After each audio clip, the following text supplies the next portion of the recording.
I got pregnant when I was very young. I had a surprise pregnancy, and it was quite a there's a bit of everyone was quite shocked around that, including myself. And that pregnancy the pregnancy didn't go particularly well. I ended up in hospital from 4.5 months pregnant on bed rest. And back in those days, it was in the 80s. They'd put you on bed rest in the hospital rather than today when they're more likely to send you home. And then I ended up having, my health deteriorated dramatically very quickly.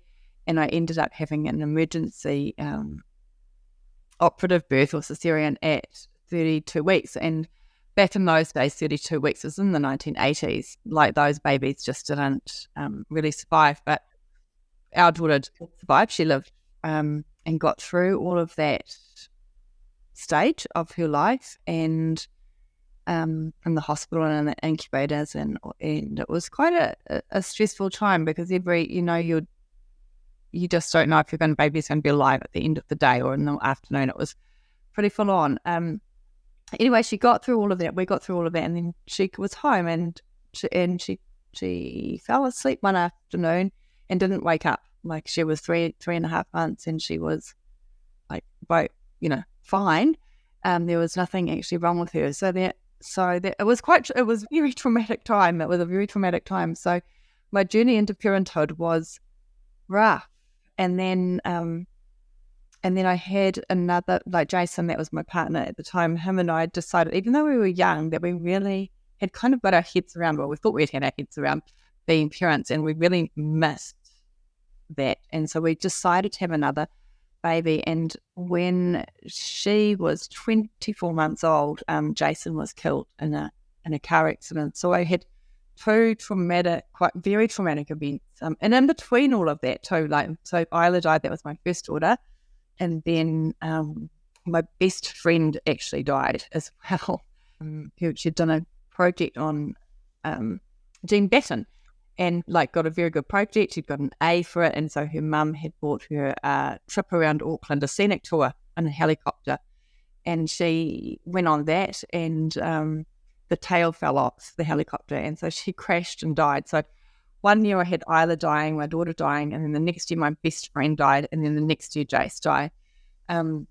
So those my late teens, in my early, my late teens were really traumatic. They were very brutal, and I guess from that, what I learned, and I remember walking into my daughter's funeral, and I was almost as if there was a voice coming down that said, "You can use this to become fitter or better," and I just knew, I don't know what happened. There was a sense of knowing that even though these things had happened in my life, they hadn't happened to me, but they had happened to my daughter. Her life had been 3 months, and from those 3 months, I learned unconditional love without language. There was no language spoken, and then you know that forever, from the beginning and end of time, you can't imagine not loving this person who you never spoke to. I spoke to her, but she never spoke back to me. There was never, language wasn't the shared bond. Love was the bridge. And then with Lisa, I was had to get to that place where it was she died and I did not. And with Jace, he died and I did not. And I used that to get out of bed. I used that to get through each day. And people used to say to me, "Oh, it gets better," and you just can't believe it. You just can't believe it. You can't imagine it getting better. And I think when you're young, you don't have that hindsight that things do get better.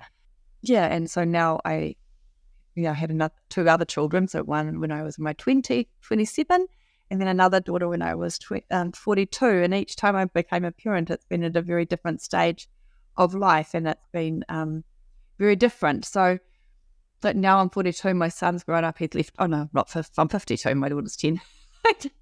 and so my son's got left home, and now if I look at my life now, I have what I didn't have in my teens. I have my daughter and my partner. It's a different daughter and it's a different partner, and I have my dream life.